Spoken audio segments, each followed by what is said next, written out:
Hi, and welcome to our Market IT video newsletter. My name is Grant Polachek, and I'm a cross-channel marketing specialist with Microshare Intl. I'm here with Leah Richter, a web designer and marketing specialist from Richterworks Web. And today we're going to talk about the psychology of color for business. On one hand, we're going to talk about using color to communicate, and on the other, we're going to talk about how color can influence and increase your conversions and sales. So let's get started.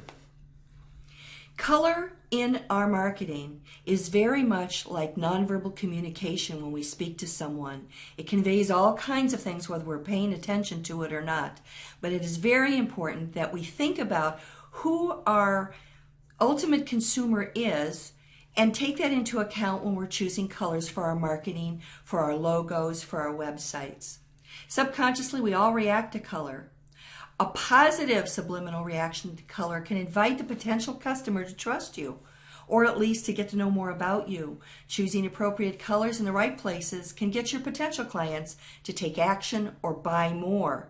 If the reaction is not positive or is irrelevant to your business, it can have a negative or unproductive effect on your potential client.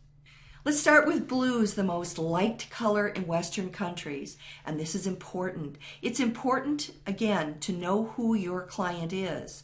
This is a liked color in Western countries, but there are other countries where it's not so well liked.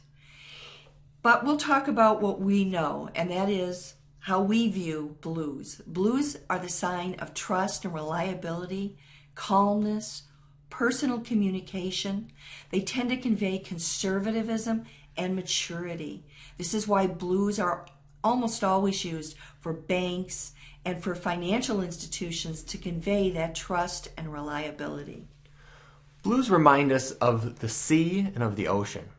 And this is important because of the experiences that people, individuals, have in those two locations. They may like to rest in a chair on the weekends looking up at the sky, or go on the vacation and relax at a beach.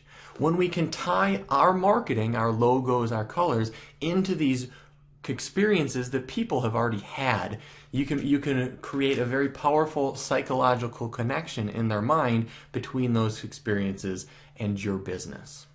Purples are the color of extravagance, elegance, and royalty. They tend to convey quality and spirituality, sophistication, intuitiveness, and creativity. Reds are the color of passion. They convey energy, lust, appetite, and action. This is why you will often see red tablecloths in restaurants, because they increase the appetite. Again, we'll talk about what's liked where. Oranges are the most disliked color in Western countries, although you find them to be very popular in South American countries and in the Middle East. They're stimulating, youthful, creative. They can convey affordability, but too much in marketing can convey cheapness. They often convey superficiality. Yellows are cheerful, playful, warm, and happy. Great for use for children. But they can also convey logical or analytical bents as well. Greens convey growth, new life, balance and renewal, calmness, health. Darker shades of green convey wealth, and they also now convey natural and dependable. As we know, in our society, the green colors have been linked in people's mind to the green movement.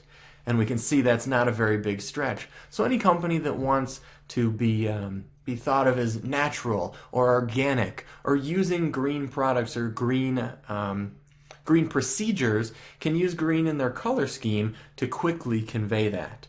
Browns can mean completely different things to different people. For men, it usually conveys strength, but for women, it can often convey dirtiness. We all think of brown in terms of the earth and dirt.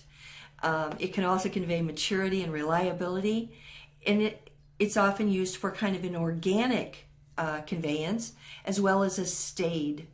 This has been a theme throughout all of these color concepts, is that they mean different things to different people. So returning to a very fundamental principle in marketing, we always want to know who our target demographic is and build all of our marketing collateral around that demographic, which includes the choice of our colors.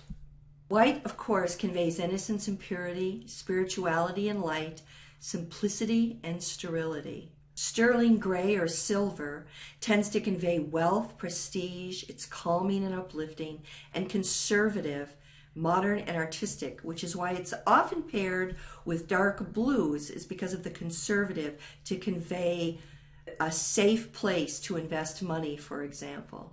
Black and the dark side, power and control, authority and evil, mysterious and protective. When we use a color, it very much depends on how much we use of it. If you use black as an accent color, it's going to mean something completely different than as if you use it as one of your most important colors. Which brings us to pairing colors and using colors in our marketing. There's a very famous test that David Ogilvy did many years ago. David Ogilvy was a print marketer. He's known as one of the best print marketers. Still a company named after him that is very, very successful. And what he did was he tested white backgrounds with black print against reverse type black backgrounds and white print. And what he found is that almost 100% of the time, the white background with the black print converted better. So what we learned from this is that our color choices not only can communicate ideas that we're trying to communicate, but they can also directly affect our bottom line. What we want to think about is how we're choosing our colors all across our marketing to affect how people think about our company as well as how much they're buying. One of the modern examples that we see over and over again is changing a button color on a website is changing the conversion. While it doesn't work in print, it works over and over again to test your button colors and see which one converts better. There are no hard and fast rules yet, although red and yellow do seem to convert better. It depends on the website and what other colors you're using. So a great way to test this is to simply create a split test on your website between the two button colors, 3 button colors, or more, and see which one converts better. And what we can take away from this is that we always want to be testing. This is a foundational marketing principle.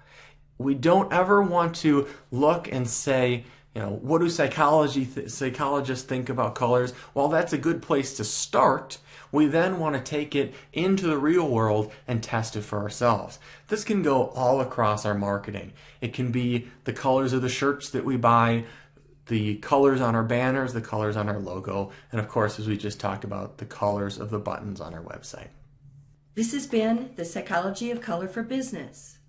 If you'd like to know more about color and websites, visit richterworks.com. Or if you'd like to know about cross-channel marketing, visit Microshare Intl.com. This has been a production of the Barrington Area Chamber of Commerce Market IT for Biz Council. If you want more newsletters just like this, you can sign up for our monthly newsletters straight to your inbox at www.marketitforbiz. As well as getting those right in your inbox, you can participate by telling us exactly what you'd like to learn next. Thank you very much for your time, and we'll talk to you soon.